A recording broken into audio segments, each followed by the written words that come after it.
citizens of our communities while being part of the process of globalization. How do we square that circle? The problem is they're trying to meet the future by doing what they did in the past. And on the way, they're alienating millions of kids who don't see any purpose in going to school. When we went to school, we were kept there with a story, which was if you worked hard and did well and got a college degree, you would have a job. Our kids don't believe that. And they're right not to, by the way. You're better having a degree than not, but it's not a guarantee anymore. And particularly not if the route to it marginalizes most of the things that you think are important about yourself. Some people say we have to raise standards as if this is a breakthrough. You know, like, really, yes, we should. Why would you lower them? You know, I mean, I haven't come across an argument that persuades me of lowering them. But raising them, of course we should raise them. The problem is that the current system of education was designed and conceived and structured for a different age. It was conceived in the intellectual culture of the Enlightenment and in the economic circumstances of the Industrial Revolution. Before the middle of the 19th century, there were no systems of public education. Not really. I mean, you could get educated by Jesuits, you know, if you had the money. But public education, paid for from taxation, compulsory to everybody and free at the point of delivery, that was a revolutionary idea. And many people objected to it. They said it's not possible for many street kids, working class children, to benefit from public education. They're incapable of learning to read and write, and why are we spending time on this? So there's also built into it a whole series of assumptions about social structure and capacity. It was driven by an economic imperative of the time, but running right through it was an intellectual model of the mind, which was essentially the Enlightenment view of intelligence. That real intelligence consists in the capacity for a certain type of deductive reasoning and a knowledge of the classics originally, what we come to think of as academic ability. And this is deep in the gene pool of public education, that there are really two types of people, academic and non-academic, smart people and non-smart people. And the consequence of that is that many brilliant people think they're not, because they've been judged against this particular view of the mind. So we have twin pillars, economic and intellectual. And my view is that this model has caused chaos in many people's lives. It's been great for some. There have been people who have benefited wonderfully from it. But most people have not. Instead, they suffer this. This is the modern epidemic, and it's as misplaced and it's as fictitious. This is the plague of ADHD. Now, this is a map of the incidence of ADHD in America, or prescriptions for ADHD. Don't mistake me here. I don't mean to say there is no such thing as attention deficit disorder.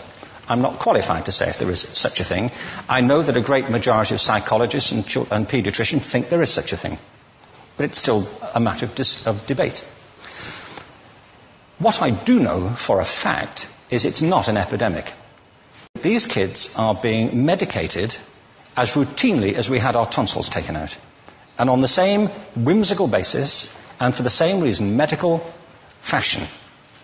Our children are living in the most intensely stimulating period in the history of the earth. They're being besieged with information and calls for their attention from every platform, computers, from iPhones, from advertising hoardings, from hundreds of television channels. And we're penalizing them now for getting distracted. From what? Boring stuff. At school, for the most part. It seems to me it's not a coincidence totally that the incidence of ADHD has risen in parallel with the growth of standardized testing. Now, these kids are being given Ritalin and Adderall and all manner of things, often quite dangerous drugs, to get them focused and calm them down. But according to this, attention deficit disorder increases as you travel east across the country. People start losing interest in Oklahoma.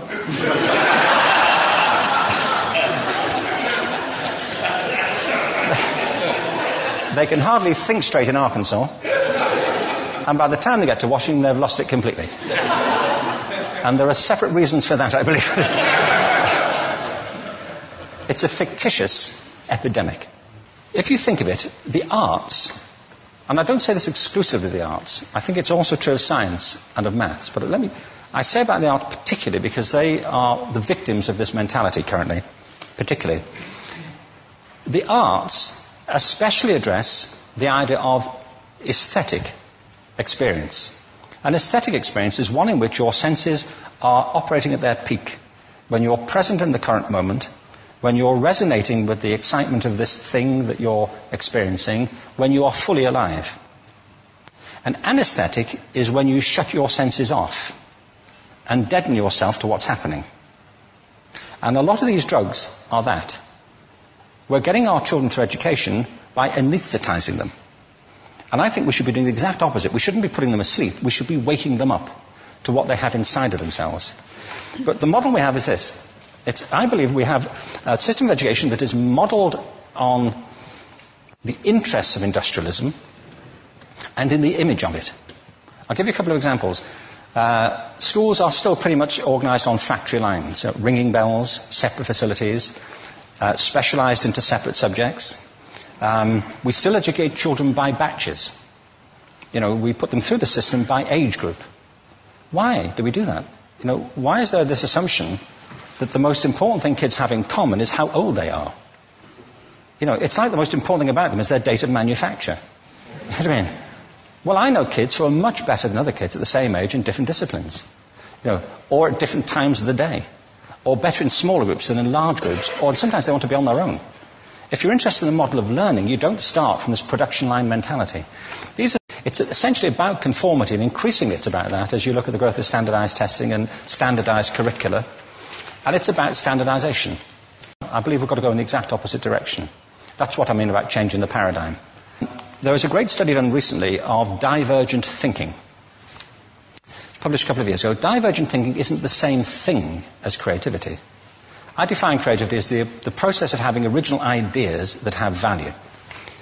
Divergent thinking isn't a synonym, but it's an essential capacity for creativity. It's the ability to see lots of possible answers to a question, lots of possible ways of interpreting a question, to think what Edward de Bono would probably call laterally, to think not just in linear or convergent ways, to see multiple answers, not one. So, there are tests for this. One kind of cod example would be people might be asked to say, how many uses can you think of for a paperclip? One of those routine questions. Most people might come up with 10 or 15. People who are good at this might come up with 200. And they do that by saying, well, could the paperclip be 200 foot tall and be made out of foam rubber? Does it have to be a paperclip as we know it, Jim? Now, there are tests for this, and they gave them to 1,500 people. This is in a book called Breakpoint and Beyond. And on the protocol of the test, if you scored above a certain level, you'd be considered to be a genius at divergent thinking. Okay?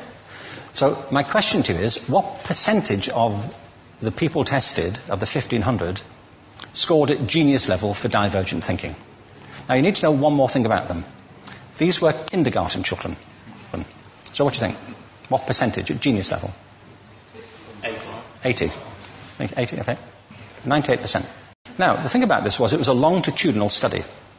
So they retested the same children 5 years later, ages of 8 to 10. What do you think? 50? They retested them again 5 years later, ages 13 to 15. You can see a trend here, can't you?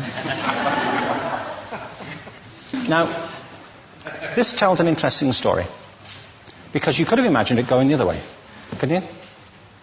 You start off not being very good, but you get better as you get older. But this shows two things. One is we all have this capacity, and two, it mostly deteriorates. Now, a lot of things have happened to these kids as they've grown up. A lot. But one of the most important things that happened to them, I'm convinced, is that by now they've become educated. They've spent 10 years at school being told there's one answer, it's at the back. And don't look. And don't copy, because that's cheating. Outside schools, that's called collaboration, but inside schools. Now, this isn't because teachers want it this way, it's just because it happens that way. It's because it's in the gene pool of education. We have to think differently about human capacity. We have to get over this old conception of academic, non-academic, abstract, theoretical, vocational, and see it for what it is, a myth. Secondly, we have to recognize that most great learning happens in groups, that collaboration is the stuff of growth, if we atomize people and separate them and judge them separately, we form a kind of disjunction between them and their natural learning environment. And thirdly, it's crucially about the culture of our institutions, the habits of the institution and the habitats that they occupy.